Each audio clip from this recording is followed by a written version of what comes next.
धन्यवाद करते पिता परमेश्वर का आज के सुंदर समय के लिए जो परमेश्वर ने हमको दोबारा इस जगह दोबारा परमेश्वर ने हमें खड़ा किया और उसके लिए हम परमेश्वर का धन्यवाद करते हैं। उसके उपकारों के लिए हम धन्यवाद करते हैं कि प्रभु महान है और उसकी करुणा हमारे जीवन पे हमेशा बनी हुई है और प्रभु का विश्वास करते हैं कि आगे भी बनी रहेगी। हालेलुया। धन्यवाद करते हैं आज के इस वचन की जो परमेश्वर ने हमें दोबारा दिया है। तो हम धन्यवाद करते हैं कि परमेश्वर ने हमारे को उन सारे दुखों के अंदर से और परमेश्वर ने हमें अब तक अपने हाथ के नीचे अपने पाँव में रखा है। मेरे प्रियो, हम धन्यवाद करते हैं कि उसने हमारे को हर एक दुखों में से संभाला है। हम प्रार्थना करते हैं और विश्वास करते हैं कि प्रभु हमें आगे भी संभालेगा और हर एक परिस्थितियों में वो परमेश्वर हमारी अगुवाई हमारी मदद करता है। हालेलुया। धन्यवाद करते पिता परमेश्वर का आज के इस वचन के लिए जहाँ बाइबल इस प्रकार बोलती है, हे भाइयों एक दूसरे की बदनामी ना करो। जो अपने भाई की बदनामी करता है या भाई पर दोष लगाता है, यह व्यवस्था की बदनामी करता है और व्यवस्था पर दोष लगाता है। और यदि तू व्यवस्था पर दोष लगाता है तो तू व्यवस्था पर चलने वाला नहीं पर उस पर हाकिम ठहरा। व्यवस्था देने वाला और हाकिम तो एक ही है जिससे बचाने और नाश करने का सामर्थ्य है। तू कौन है जो अपने पड़ोसी पर दोष लगाता है? तुम जो कहते हो कि आज या कल हम किसी और नगर में जाकर वहाँ एक वर्ष बिताएंगे और व्यापार करके लाभ उठाएंगे और यह नहीं जानते कि कल क्या होगा। सुन तो लो, तुम्हारा जीवन है ही क्या? तुम तो मानो भाप समान हो जो थोड़ी देर दिखाई देते हो और फिर लोप हो जाती है। हालेलुया। धन्यवाद करते हैं प्रभु के इस वचन के लिए जो इस समय हमने याकूब की पत्री में से हमने जो इस वचन को पढ़ा है। यहाँ बाइबल इस प्रकार बोलती है कि हे भाइयों एक दूसरे की बदनामी ना करो।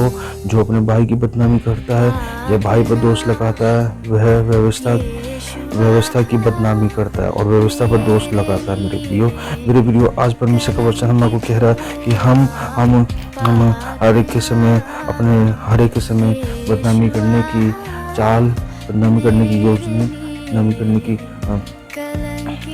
प्लान को हम अपने जीवन में लेते हैं। कई बार हम अपने जीवन को अच्छा बनाने के लिए हम दूसरे की बदनामी करते हैं। मेरे प्रियो, कई बार हम अपने जीवन को ऊंचाइयों पर ले जाने के लिए, कई बार हम अपने उस पद को पाने के लिए जो पद हम हासिल करना चाहते हैं, इस चक्कर में हम दूसरों को बदनाम करना चाहते हैं। तो मेरे प्रियो आज बाइबल का परमेश्वर यहाँ पे बोलता है और याकूब इस पत्री में लिखता है कि हे भाइयों एक दूसरे की बदनामी ना करो। आप किसकी बदनामी करें? जब आप अपने भाई की बदनामी कर सकते, आप अपने भाई से प्रेम नहीं रख सकते तो आप परमेश्वर से क्या प्रेम करोगे?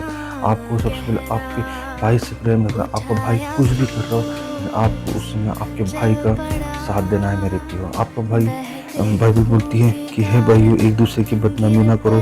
जो अपने भाई की बदनामी करता है या भाई पर दोष लगाता है ये वह व्यवस्था को बदनामी करता है। मेरे प्रियो कई बार हम देखते हैं कि भाई की बदनामी करता है। मेरे प्रियो भाई की बदनामी कर रहा है, रिश्तेदारों की बदनामी कर रहा है, परिवारों की बदनामी कर रहा है। परिवारों में एकता नहीं है मेरे प्रियो, परिवारों में संगठन नहीं है मेरे प्रियो। परिवारों में ऐसी दुर्दशा फैली है कि एक परिवार में एक दूसरे पे चढ़ाई चढ़ने की योजनाएं बनाता है। मेरे प्रियो ना कोई किसी को देखना पसंद करता, ना कोई किसी को देखना पसंद करता। लेकिन मेरे प्रियो आज बाइबल का वचन बोलता है, बाइबल का परमेश्वर बोलता है, बाइबल का लेखक बोलता है, बाइबल बोलती है कि हे भाइयों एक दूसरे की बदनामी ना करो। आप और हमारा जीवन है ही क्या? आप और हम जब अच्छे ऊंचाइयों पे पहुंच जाते हैं मेरे प्रियो, जब हम ऊंचाइयों की ओर पहुंचने में अपने जीवन को लगाते हैं मेरे प्रियो, तो हम सोचते हैं कि हमारा जीवन ऊंचाई पे पहुंचे। सचमुच हम चाहते हैं कि आपका जीवन ऊंचाई पे पहुंचे, लेकिन आप अपने भाई की बदनामी ना करो। आप अपने भाई को बदनाम करके आपको क्या मिल जाएगा मेरे प्रियो? आप अपने भाई की बदनामी मत करो। परमेश्वर का वचन बोल रहा है जब आप परमेश्वर के वचन की पालना नहीं कर सकते तो आप परमेश्वर की क्या पालना करोगे मेरे प्रियो?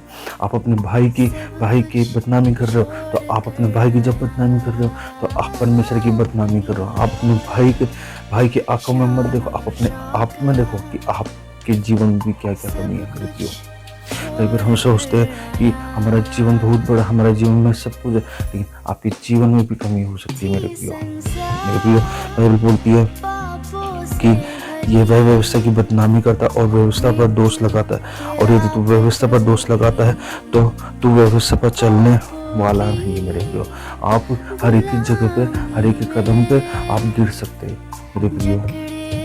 आपको अपने जीवन के अंदर परमेश्वर की आज्ञाओं को, परमेश्वर की बातों को, परमेश्वर की विधियों को, परमेश्वर की पालन, परमेश्वर की उन आज्ञाओं को जो परमेश्वर ने हमको दी है, उन आज्ञाओं को हम माने तो हमारे जीवन में बहुत सारी बातें हैं जो हम अपने जीवन से निकाल सके हैं। लेकिन मेरे प्रियो, हम उन आज्ञाओं को नहीं मानते तो मेरे प्रियो हम परमेश्वर की आज्ञाओं को कहाँ मान रहे।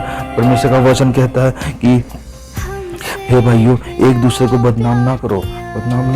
हम इस संसार में तो आते हैं, हम जिस संसार में बड़े होते जाते हैं उसी प्रकार हम अपने परिवार में, हम अपने घर में, हम अपने हर एक स्थान पे हम अपने आप को ऊंचा समझने लग जाते हैं मेरे प्रियो।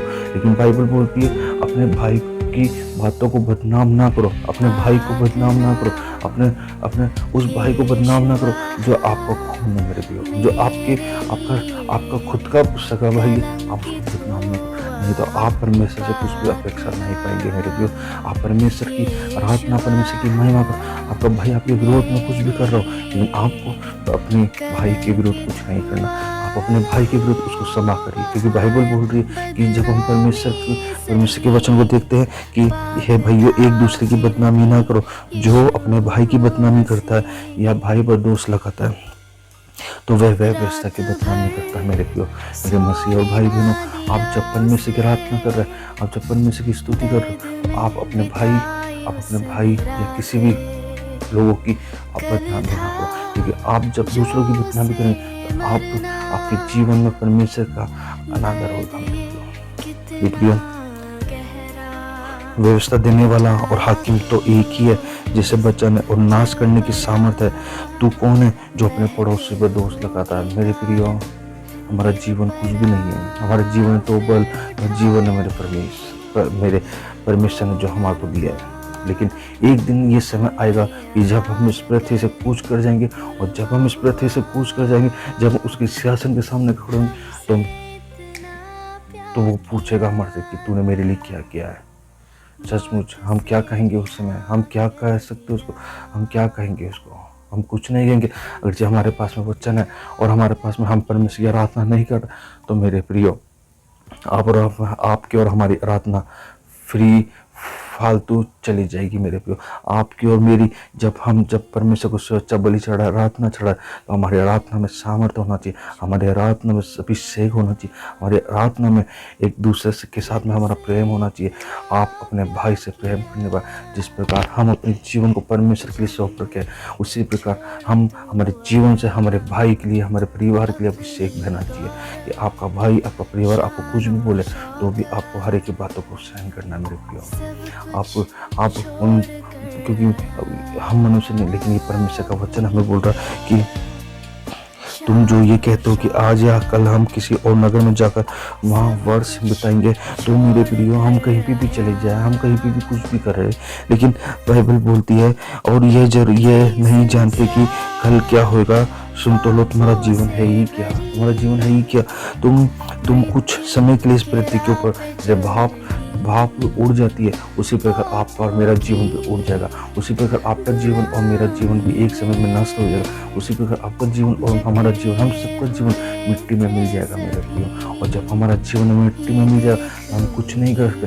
आज आप हम जीवित है, हम परमेश्वर की आराधना कर सकते हैं, हम परमेश्वर की महिमा कर सकते हैं मेरे प्रियो। हम परमेश्वर की आराधना करें, हम परमेश्वर की महिमा करें कि परमेश्वर ने हमें ये जीवन दिया। हम अपने भाई से प्रेम करने, उसकी आंखों को खोके तिनके को ना देखे, हम अपने जीवन को देखें कि हमारे जीवन में तो परमेश्वर काम करे, तो हम अपने भाई को माफ़ करने पाए। उसके गुनाह चाहे कितने भी हो तो भी हम अपने भाई को माफ़ करें, और हम अपने प्रार्थना को, हम अपने सुसमाचार को जो परमेश्वर ने हमें दिया उसको आगे फैलाने पाए, उसको आगे तक ले जाने पाए कि परमेश्वर का वचन हमारे जीवन में